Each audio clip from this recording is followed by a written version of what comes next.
Bismillahirrahmanirrahim. Assalamu alaikum guys, welcome to my YouTube channel English for everyone. So student, today we are starting class number 13 and today class we will be talk about future continuous tense. So student, class शुरू करने से पहले अगर आपने मेरे channel को अभी तक सब्सक्राइब नहीं किया तो सब्सक्राइब कर दें, और अगर आपको मेरी वीडियो पसंद आ रही हैं और आप इनसे कुछ सीख रहे हैं तो लाइक और शेयर कर दें, और अगर आपको कोई कन्फ्यूजन है तो कमेंट बॉक्स में जाकर आप कमेंट्स कर सकते हैं। तो चलें गाइस, स्टार्ट करते हैं आज की क्लास फ्यूचर कंटिन्यूस टेंस। तो जैसे कि आपको पता है कि फ्यूचर कहते हैं आने वाले वक्त और कंटिन्यूस कहते हैं जारी, यानी कि ऐसे सेंटेंसेस जिनके अंदर आने वाले वक्त में कोई काम जारी होगा वो क्या कहलाएगा, वो फ्यूचर कंटिन्यूस टेंस के सेंटेंसेस कहलाएंगे। अच्छा, इसकी जो डेफिनेशन होगी वो है ऐसे जुमले जिनमें आने वाले वक्त में कोई काम जारी होगा तो वो फ्यूचर कंटिन्यूस टेंस कहलाएगा, यानी कि जिस काम की हम बात कर रहे हैं वो काम आने वाले वक्त में जारी होगा, वो ख़त्म नहीं हुआ होगा बल्कि वो उस वक्त जारी रहा होगा। ठीक है। अच्छा, उर्दू जुमलों में इसकी पहचान क्या होती है? उर्दू जुमलों के आखिर में रहा होगा, रही होगी, रहे होंगे वगैरह आता है। ठीक है। जैसे कि मैं मिसाल के तौर पर मैं कहता हूँ कि कल आप इस वक्त सो रहे होंगे, हम इस वक्त तक अपनी क्लास ले रहे होंगे, हम फलां काम कर रहे होंगे, हम ये काम कर रहे होंगे, आप वो कर रहे होंगे, तो ये आने वाले वक्त की बात हो रही होगी। ठीक है। तो अब इसकी स्ट्रक्चर क्या है वो देखते हैं। तो स्टूडेंट, इसकी स्ट्रक्चर है सब्जेक्ट प्लस शेल या will plus be plus verb first form ING plus object.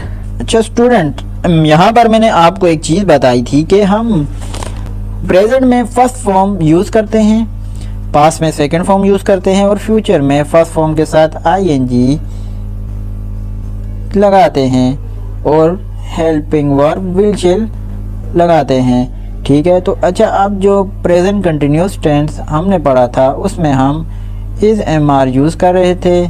जैसा कि मैंने आपको बताया था कि ओरिजिनल फॉर्म जो है वो बी वर्ब होता है, लेकिन help as a helping verb हम उसको फर्स्ट फॉर्म में यूज़ करते हैं, तो इसको इज एमआर में कन्वर्ट कर देते हैं।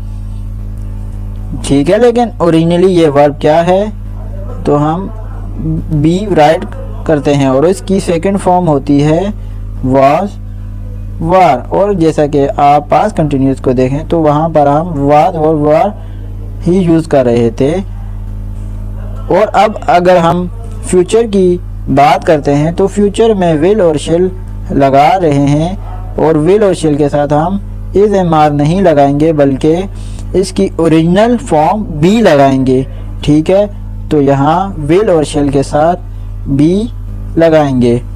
आई होप आपको ये बात समझ आ गई होगी कि हमने यहाँ बी क्यों यूज़ किया। फ्रेंड, अब आपके जहन में सवाल होगा कि विल और शेल हम कौन से सब्जेक्ट के साथ यूज़ करेंगे। सो स्टूडेंट, जब हमारे subject he she you it they आ रहे होंगे तो हम उसके साथ विल हेल्पिंग वर्ब यूज़ करेंगे, और जब हमारा सब्जेक्ट आई वी होंगे तो हम शेल यूज़ करेंगे। तो आए स्टूडेंट, इसके सेंटेंसेस बनाकर देखते हैं। तो हमारे पास सबसे पहला जो सेंटेंस है वो है कल इस वक्त वो सफ़र कर रही होगी।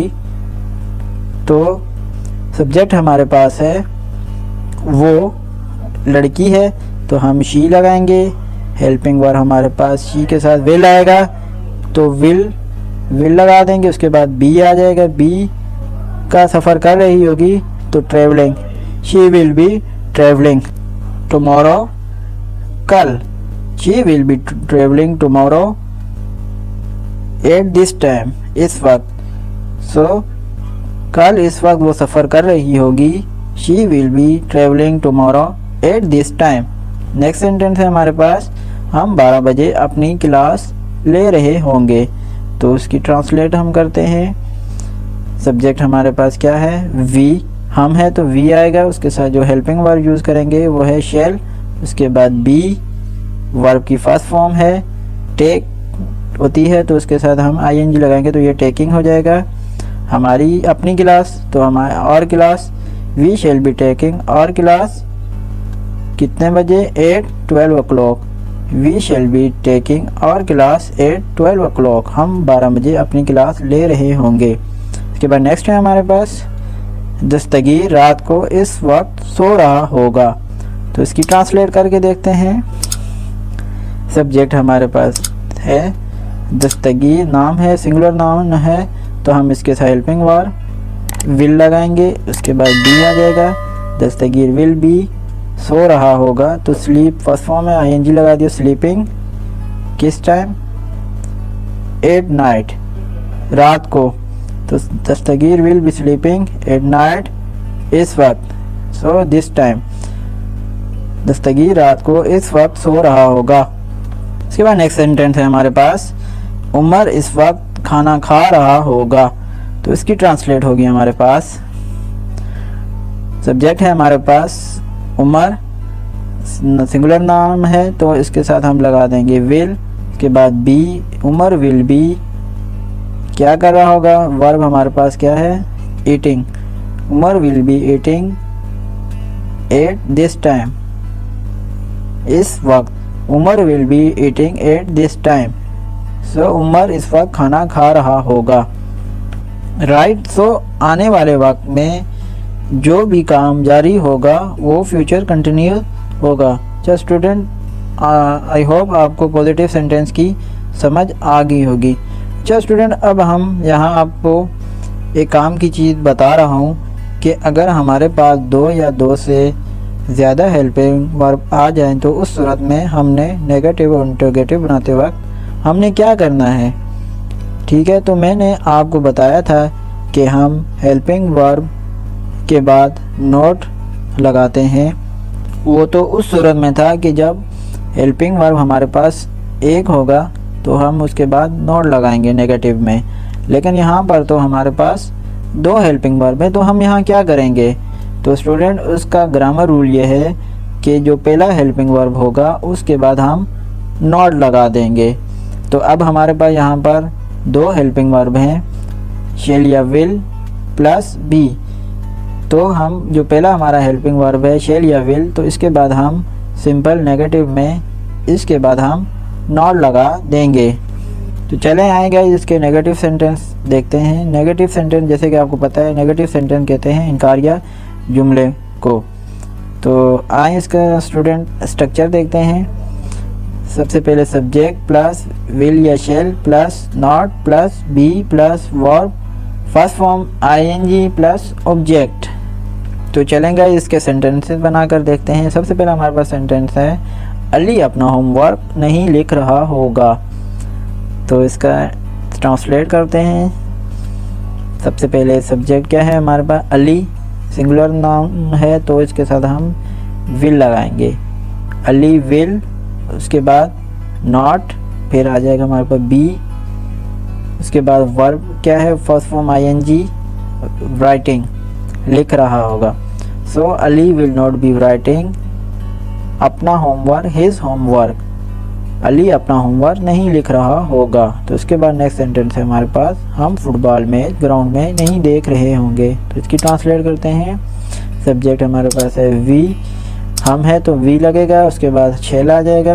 उसके बाद नॉट, उसके बाद बी, उसके बाद है हमारे पास फर्स्ट फॉर्म वाचिंग, ऑब्जेक्ट हमारे पास football. So we shall not be watching football match in ground, हम फुटबॉल मैच ग्राउंड में नहीं देख रहे होंगे। इसके बाद नेक्स्ट है हमारे पास, वो आपका इंतज़ार नहीं कर रही होगी। शी, लड़की है तो हम शी लगाएंगे। उसके बाद विल, नॉट, उसके बाद दूसरा helping verb B, waiting for you, she will not be waiting for you. उसके बाद नेक्स्ट है हमारे पास, आप अपने शागिर्दों की रहनुमाई नहीं कर रहे होंगे। इसकी ट्रांसलेट करते हैं। सब्जेक्ट है हमारे पास आप है तो उसकी इंग्लिश में यू। इसके बाद यू के साथ विल आ जाएगा, यू विल नॉट बी। इसके बाद वर्ब की फर्स्ट फॉर्म है गाइड, इसके साथ आईएनजी फॉर्म लगाई तो गाइडिंग हो गया। योर स्टूडेंट, अपने शागिर्दों, so you will not be guiding your students, आप अपने शागिर्दों की रहनुमाई कर रहे होंगे, नहीं कर रहे होंगे। सो स्टूडेंट, ये सेंटेंसेस हैं नेगेटिव बनाने का ये तरीका है। अगर आपको पॉजिटिव सेंटेंसेस बनाना आते हैं तो इसका नेगेटिव बनाना कोई प्रॉब्लम नहीं है। सिर्फ करना क्या है, विल और शेल के बाद नॉट लगाना है, ठीक है। इसी तरह इंट्रोगेटिव बनाना भी मुश्किल नहीं है। जैसे कि आपको पता है कि इंट्रोगेटिव कहते हैं सवालिया जुमलों को, तो मैंने यहाँ यह आपको बताया था कि आप नेगेटिव सेंटेंस को देखा करें कि किस वर्ड के बाद नॉट लगाया है, उसको उठाकर शुरू में ले आएं, यानी सब्जेक्ट से पहले ले आएं, तो ये हमारा इंट्रोगेटिव सेंटेंस बन जाएगा। तो स्टूडेंट, यहाँ हमारा नॉट फ्यूचर कंटिन्यूस टेंस में विल और शेल के बाद हमारा नॉट आ रहा है, तो हम सिंपल विल और शेल को उठाकर सब्जेक्ट से पहले ले जाएंगे, तो ये हमारा इंट्रोगेटिव सेंटेंसेस बन जाएंगे। तो चलें गाइस, चलते हैं इसके इंट्रोगेटिव सेंटेंसेस की तरफ।